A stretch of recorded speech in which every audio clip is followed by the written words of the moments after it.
season review podcast, the podcast you were waiting, I guess. Alistair McKenzie back from his trip around Europe, or better, around European airport, I would say. Uh, Put the polls last week, so you had plenty of time to vote. And here we are, finally, after Alasdair had a good night of sleep, right? So we're ready to go. You seem very fresh, Alasdair. I'm happy the holiday really. Really reinvigorated me, filled the energy. No, after the journey from hell yesterday, I've had a little bit of sleep. I've got another coffee, so let's do this. Hopefully, talking about Lazio season will wake me up, I think. Yeah, Lazio season. Obviously, last podcast we gave the rating for the Lazio season. Obviously, reaching the second place in the Serie A made this season very positive. So I think this is the first time, Alistair, when we had plenty of discussion, because usually, it's pretty easy to make these ratings, these polls. This time was a little bit more complicated. So let's dive directly into it, because we had players of the season, and we had to put, unfortunately, only 4 players. And this already brought us to a discussion, because we put Provedel, Zaccagni, Anderson, and Luis Alberto. But probably we could have space for more other players, right, in this poll. Yeah, and we've done this for 6 years now, and I don't think we've ever had a problem of trying to narrow it down to 4 before. I think the issue before has been trying to fill it out to get 4 nominations, and even then, I think the one that was right on the fence was Romagnoli, who we had a comment asking us about as well, why he wasn't there. We also had a comment about Adam Maricic, which is interesting, but the fact of the matter is, unfortunately, on Twitter, you can only select 4 players. So these were the 4 we came up with. In the end, I don't think it really mattered, did it, Vittorio? Because even Provedel has been the absolute landslide winner. 60% of people have selected him as Lazio's player of the season. What was your selection? Do you agree with that?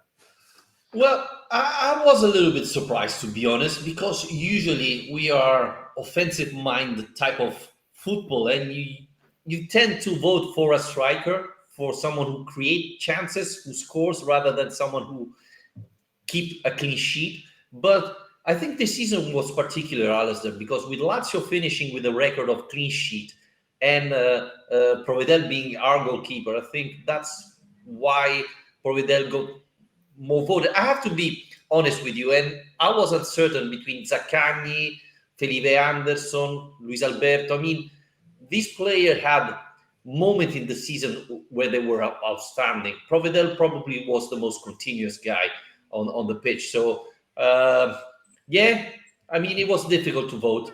I think I vote Felipe Anderson, to be honest with you, but I agree that Provedel probably could have been one of the options. Yeah, funnily enough, I think all of these players, apart from Anderson, actually started the season better than they finished it, though. I think Alberto kind of came to life after January a bit, whereas Anderson and Zaccagni certainly first half of the season were on fire. And I think Anderson, for me, is a real kind of unsung hero, and I feel like it's not a surprise that he's not kind of won the award, but his consistency has been incredible, and I think that deserves to be acknowledged, because his consistency is the one thing that everyone always questions about him. And it's not like he's having an absolutely match-winning performance every week, but being able to produce kind of 7 out of 10 games on a week-out-week basis, and being able to alternate between playing on the wing in your favoured role and moving into an unorthodox number 9 role, which he had to do so well. I think his contribution to this season was huge. But like you say, you can't move past 21 clean sheets. I mean, it's obviously more than just Provedel that has helped produce that figure, but ultimately he's the last line of defence, and he's produced some incredible saves over the course of the season. And I think we'll get onto this with the signing of the season, but also I think you have to tie in how unexpected it was, because I think the other 3, we already had raised expectations of what they should be performing like, whereas with Provedel, the expectation level started quite low. Yeah, Provedel, who was voted even from Serie A the goalkeeper of the season. So this tells you a little bit how good his season was. And yeah, we have to mention that Felipe Anderson played every single game this season, more than Provedel, who didn't play all the games in Europe League, Confederation League, and Coppa Italia. So that's really impressive for a player like Felipe Anderson. 2 years in a row since he's been back, he played every single game. This is something really astonishing for me. Going forward, this is probably, Alice, the sign of how the season went, how positive the season was. Because usually when we do the signing of the season, we really struggle to put more than two names, right? We have probably one, then another one who was decent, and the other two who was delusional. So having four players in this list and all with reason to be there. That's probably the sign of a very positive transfer market for Lazio this summer because we added Ivan Provedel, Alessio Romagnoli, Niccolò Casale, Matteo Asvesino, and don't know. Could we add someone else there in the list?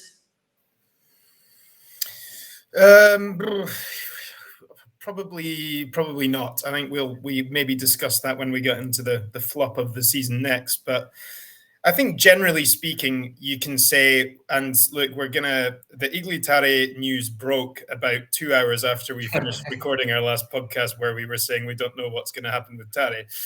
We'll talk about that at the end, but I think generally we can say he went out on a high because this transfer market was one of his better ones in recent years.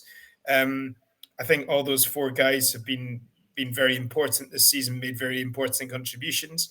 But once again, it's two runaway contenders. It really was down to between Provedel and Romagnoli, and of course Provedel has won it again. It's two awards from two. He's just hoovering up the Lazio Lounge trophies here.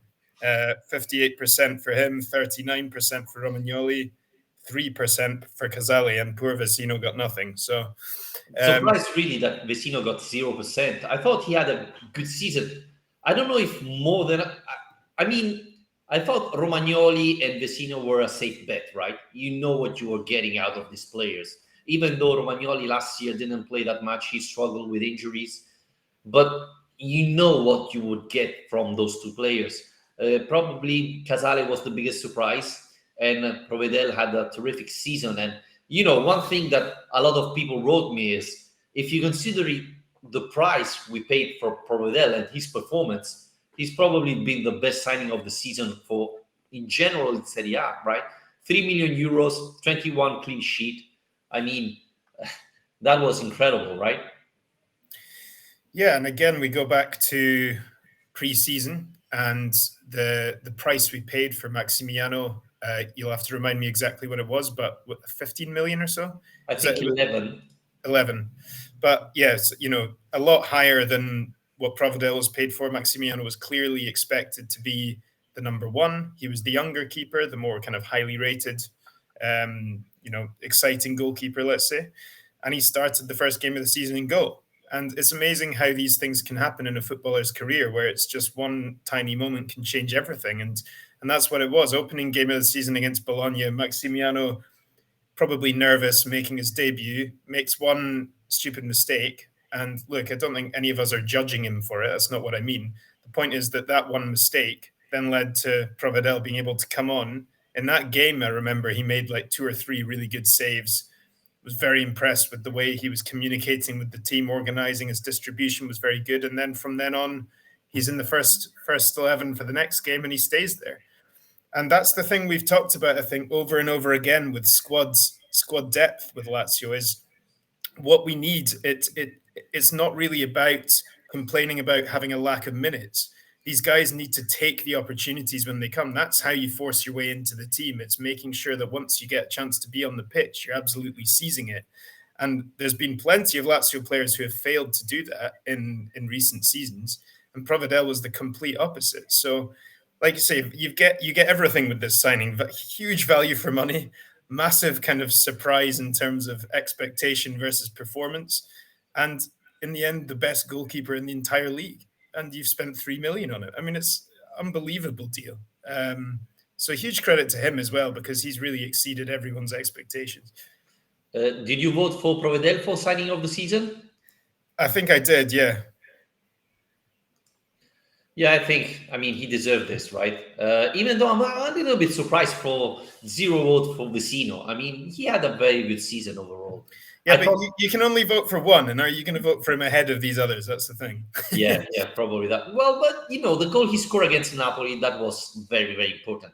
You said we cannot judge Luis Maximiliano for that mistake, but going to the next poll, the flop of the season, it looks like a lot of people did, right? Because we had flop of the season, four candidates: Luis Maximiliano, Matteo Cancellieri, Marcos Antonio, and Thomas Basic. And who won, Alasdair? Big Luis Maximiano. No Yeah, I mean, contest here, right? you'll 47%. you'll be amazed who I voted for. But yeah, Maximiano 47%. I think a lot of that comes down to what we've just been talking about, the price that was paid for him and the kind of anticipation around what he could offer. There was a lot of glowing reports from Portugal about the potential that he had and the kind of gem we have our hands on here and all this. And he's just, but the thing is that one of the reasons, I mean, I'll talk about my choice in a second, but one of the reasons I didn't choose him as well is that I just think it's difficult to judge him too much because he's only played a Yeah. handful of games. And I think, especially as a goalkeeper, you need a bit of consistency of selection to really make an impact. Especially, let's not forget, communication is an absolutely essential tool for a goalkeeper. He's in a new country, he won't speak the language immediately, and he's a young guy. So I was willing to give him the benefit of the doubt more, but I do understand, I guess, why people chose him. I was surprised Antonio didn't get more votes because there was a lot of expectation about him around the season as well. Yeah, to be honest, I vote Thomas Basic. I was expecting you two a huge jump forward, which didn't happen. But going back to Luis Maximiliano, so what do you do this summer with this player? Do you keep him? Do you give him a chance, or do you send him away on loan or try to sell him? It's a tricky one. It's a tricky one. I think the problem is that the money Lazio have invested in him was quite a lot, and to recoup that value is going to be difficult. Yeah, Having just spent a year on the bench, he's going to need to play football. Absolutely. Is he going to be happy doing it as a number two? I don't think so. We're not playing in a European competition next year where we can afford to be changing goalkeepers in midweek. We need our best keeper always, really, and Provedel was generally doing that anyway. So yeah, it's a tricky situation for Lazio to work out how best to deal with that one. Alistair, sorry, I don't remember. In which European competition do we play this year? The champions. Okay, thank How you. was that? I wasn't expecting that, but it wasn't bad. Yeah, But yeah, I just quickly, yep. yeah, Toma Basic got my vote as well because I think we're about to go on and talk about the most improved player, and that was another category actually this year where there were quite a lot of good candidates, and that's one of the reasons too is that you look at the other players in similar position to him, squad players who have really kicked on this year and who have settled into the team, who have understood Sarri's methods, improved. Basic had a lot of opportunities this season. Talking about the way Provedel seized his, I don't think Basic did at all, and I think it's been really disappointing. So that said, he got the same amount of votes as Cancellieri, so I don't think everyone agrees with us. Yeah, and this is a little bit surprising because I mean Thomas Basic year two, you would expect the leap, which didn't happen. I think so far we have to find a solution for the player. I think we have to sell him, which is not going to be very easy, as 2 years in a row he didn't play really well. I don't understand honestly all those votes for Matteo Cancellieri because I thought he's youngster. He started the season playing a lot more than I was expecting, and every time he was coming in, he was a decent player. I'm not saying he was Messi, but he didn't do that bad. Uh, when the games matter most, he hardly saw the pitch. So this is the concerning part. But again, all these players, my question is, what do you do this summer? Um, Maximiliano, Cancellieri, Marcos Antonio, Toma Basic, do you sell them? Do you send them on loan? Do you keep them and give them another opportunity? Well, I think Thomas Vasic had already enough opportunity. But Maximiliano, Cancellieri, Marcos Antonio, for various reasons, they still have an opportunity, I think, even though I don't think Sarri is going to change the goalkeeper this season. So I think Maximiliano has to go on loan. But Cancellieri, he's an interesting player. He has been called for the national team under 21. So this tells you that he has value. So I don't know, Alasdair. What's your take on this? Yeah, I mean, I've said before, so I'll say again. I think generally players always deserve a second season, unless it's been a complete disaster. And I don't think you can say it's been a complete disaster for any of those guys. I'm with you on Basic. I think we've seen enough from him now over 2 years and quite a lot of game time to see that he's probably just not up to the standards. And I can't see how a third season is really going to massively Yeah. improve that. Antonio definitely, I think, needs to stay in the squad, get a bit more time. He's had a really difficult up and down season. He's struggled to get to terms with the team. I think he has shown at least something in the second half of the season. His goal was superb, but then obviously followed that up with a bad mistake against Milan. And yeah, it's been a tricky one for him. But again, same thing I was saying about Maximiano: new league, new team, new culture, new language. All this stuff is takes a bit of adaptation. And Cancellieri, yeah, I think young guy. It's worth remembering too that we didn't sign him as a youngster like Casale, who's just played basically a full season. I mean, Cancelli arrived having played something like 19 games in Serie A in his entire career, so it's hardly the finished product that we were signing to start with. So I think we need to temper our expectations with him a bit and trust Sarri to get the best out of him. Yeah, the only thing I would add about Marcos Antonio is that he's not going to grow. So the issue with him is physically, not, I think, the playing attitude, etc. So I think, and this could happen because if we're going to change midfielder like it looks like, well, maybe we can sign players that can make Marcos Antonio more fitted to Sarri's scheme, so more physically, more dynamic players rather than Luis Alberto and Milinkovic Savic. And that's the only case I see Marcos Antonio staying. Otherwise, I don't think he's fit for our 4-3-3. So that's the concern I have with Marcos Antonio staying at Lazio.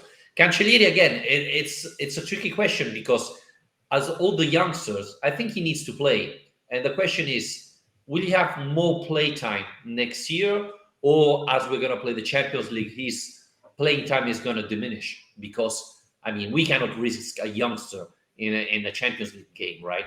So these are question marks that I hope Sarri and Lotito have spoken already this summer. Yeah. Should we move on to most improved? Yeah, go for it. Well, we had 4 candidates: Husai, Anderson, Cataldi, and Zaccagni.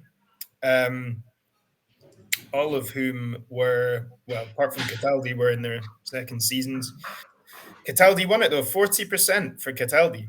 And yeah, I think this is an interesting conversation to have here because I think all these guys had very strong arguments behind them. But Cataldi, as a winner by that margin, did that surprise you at all?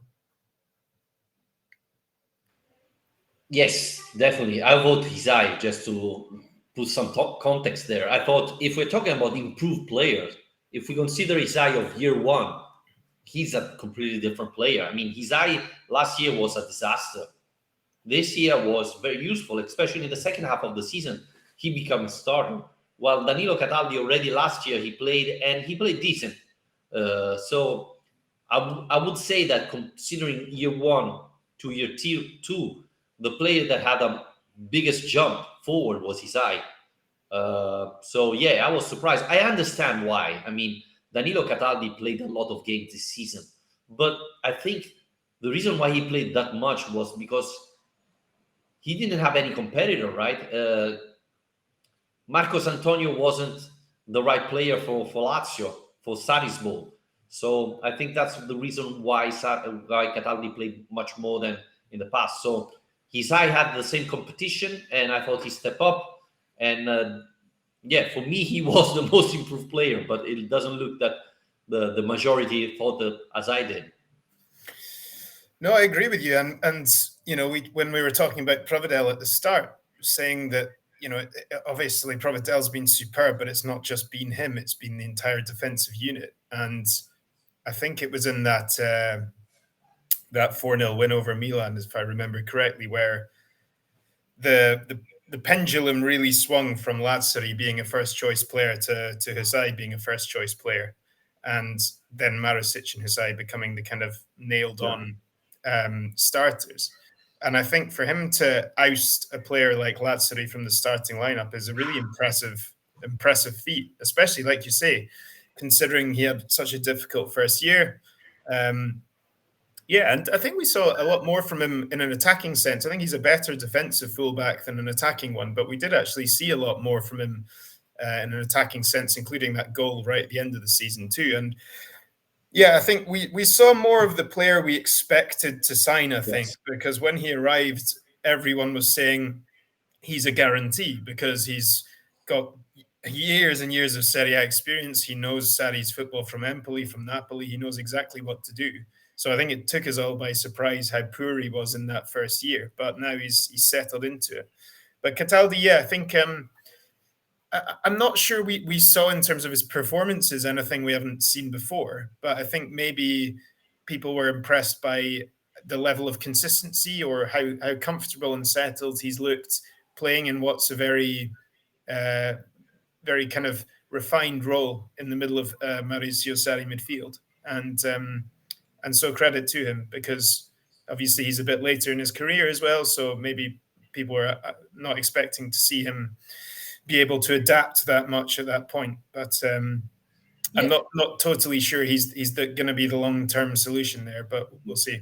Yeah, and I'm surprised Zaccagni didn't get a lot of votes because I thought he improved a lot compared to last year. He scored Yeah, more goals. He was around January when the season restarted till end of February. He was untouchable. I mean, he was incredible in that span of time, unstoppable. So I thought he had a huge leap.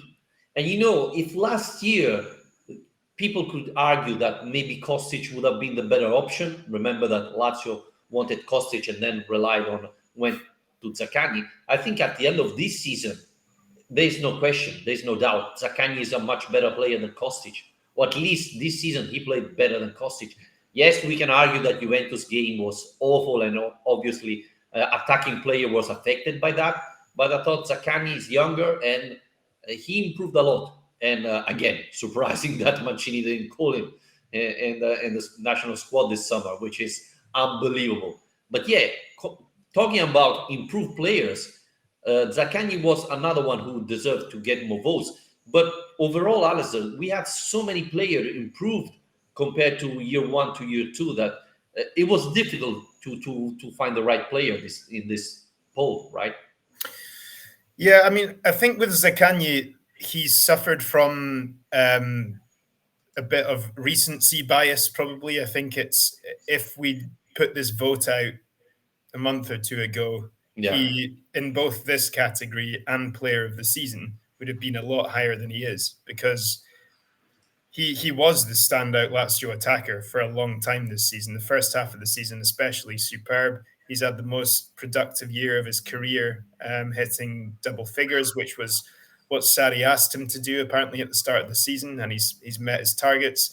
I think he's been the most fouled player in Serie A this season. I think I yeah, read because yeah, he's so lethal in those one-on-ones with defenders that they have no option but to just bring him down, which is obviously producing yellow cards for opposition, giving us set piece opportunities, which we're not great at, but it's a good opportunity to have.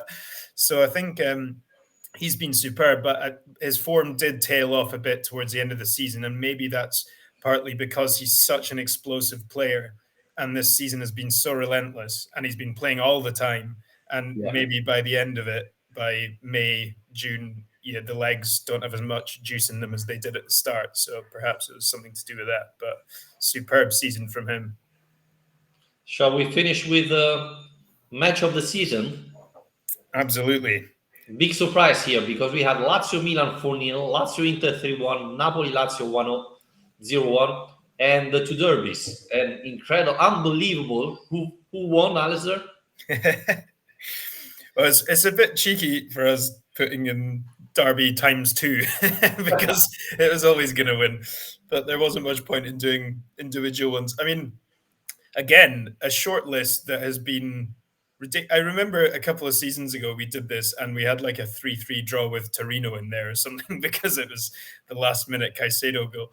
And and now we've had a season where we've had to leave out, wins against a win against Juventus hasn't even made our shortlist, and win against Atalanta, and it's been a superb season in terms of big game performances.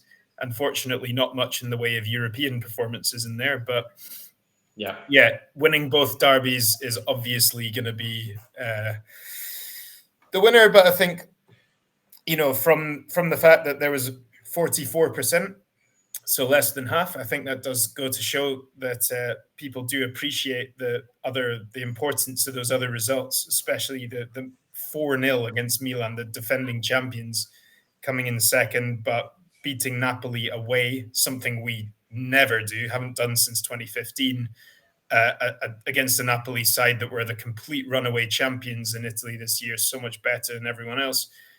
And to do that, and only 17% of the people think that's the performance of the season is incredible, really. So, and the Inter game, I think no one can even remember by now because it was all the way back in September. But that was, again, another very, very impressive performance at the time. So impressive, Vittorio, and so important this season that Lazio have been this good in the big games.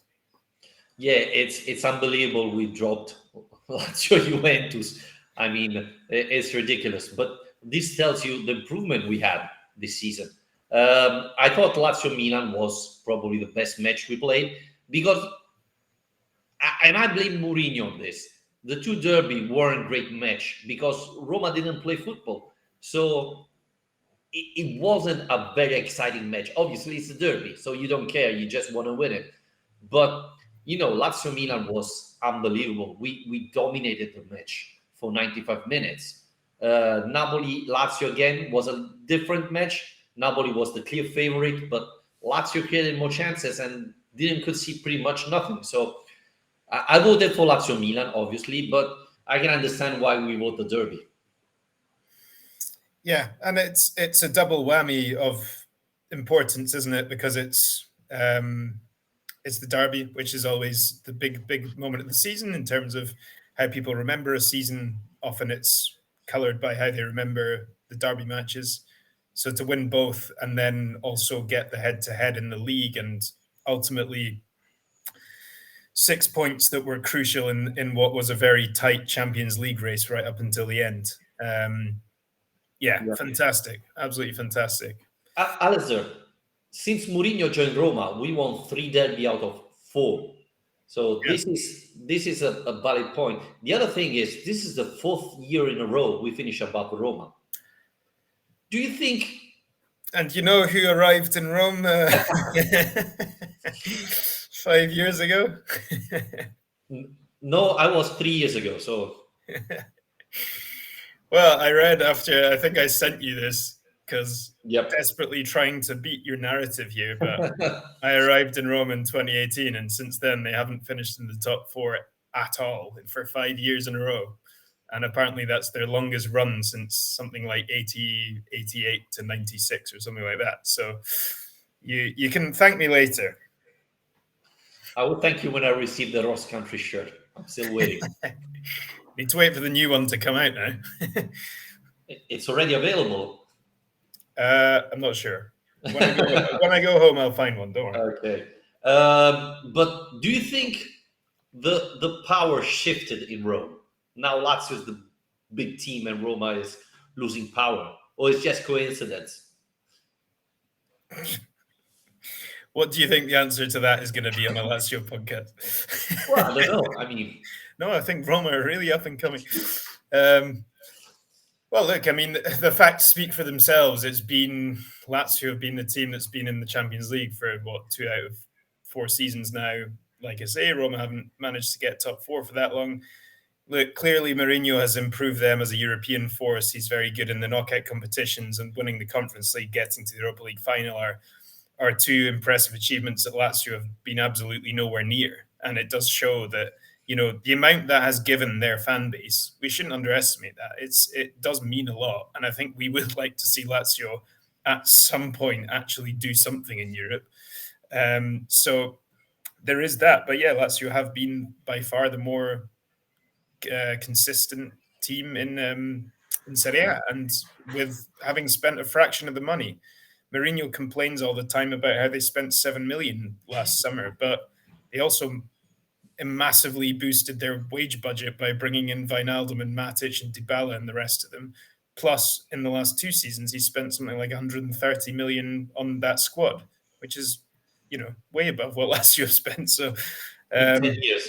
yeah, I think that you need to take everything he says with a pinch of salt when it comes to poor old Roma. We have no money and we have no investment and all the rest of it, because it's You, definitely seen from one perspective.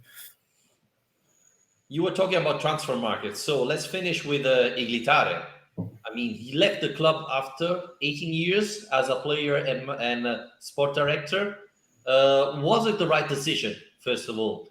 And what's your judgment on the Iglitare history with Lazio? Yeah, I mean, I think, like we were saying in the last podcast, it felt like the time had come, especially with the kind of conflict almost that had arisen between him and Tari and Sari. Probably conflict's not the right word, but certainly kind of degree of tension about how we were going to do things going forward. And yeah, I think that a lot of people have been happy to say kind of good riddance, but at this point, it's definitely worth trying to be more objective about it and look at the full picture and where Lazio were when he came in compared to where they are now, and the kind of players he's managed to bring in. And yeah, it's been an incredible success at times in terms of having Ciro Immobile, Luis Alberto, Sergei Milinkovic-Savic, all of these guys arriving for hardly anything really in the grand scheme of things. He's been excellent at times in the free transfer market. Lucas Leiva was a great pickup. Obviously, Miroslav Klose was a great pickup. Now Romagnoli we've gotten. So there have been loads of success stories in terms of the deals he's managed to get.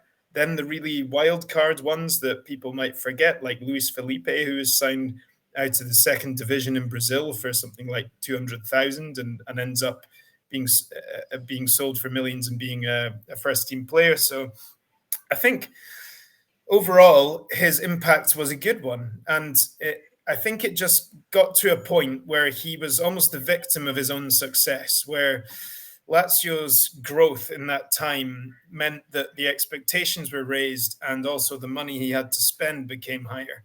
And the transfer market has changed a lot in his period as sporting director in terms of the valuation of players, and the Neymar deal blew everything out the water. And I think when it came down to having more money to spend, he wasn't always great at spending it. We've seen that with Morici, with Vavro, with there's been plenty of examples of flops that haven't worked out. But I would say overall, we have to appreciate his importance in taking Lazio from a kind of mid-table position up to being a team that's qualified twice for the Champions League in 4 years. It's not all thanks to him, but he's definitely played a big part in that. Yeah, I mean, I think he started really well. He didn't finish on a well. Last summer was a good, probably the best in a couple of years. But Lotito said I did the summer transfer last year, so I don't know if you have to give credit to Lotito or Tare. But I thought he's a good sport director. But I agree with what you said. He uh, convinced himself he was much better than he was and start doing strange type of signing who didn't work out. But I thought it was the right decision for both the club and Tare to to split, and we're gonna see what happens next. I hope this is a very important summer, so we hope to see Lazio doing great signing this summer. So It's going to be interesting. Yeah, it doesn't seem very clear yet what No. the plan is going forward. And but yeah, I think one of the things we should applaud the club for is that last week we were saying whatever the solution is here, we need to know now because the transfer window is about to open, and they then within 2 hours obviously listened to the podcast As usual. and off he went. Yeah. So that's good. Yeah, we can reveal that Lotito is one of our patrons. So we thank him for his support, and thanks all the other patrons, obviously. Alice, I think we can wrap it up here, right? I don't know if you have anything else to add. Thanks again, everybody, for listening. And well, I think we're gonna be back after the first signing of Lazio if something big happens again. We're gonna take a small break. I think Alice will deserve it. He's gonna fly around Europe again. So thanks, Alasdair, for joining me. Thanks everybody else for following our podcast, for our Patreon to support us with your help, and we're gonna be back soon. Thanks. Cheers.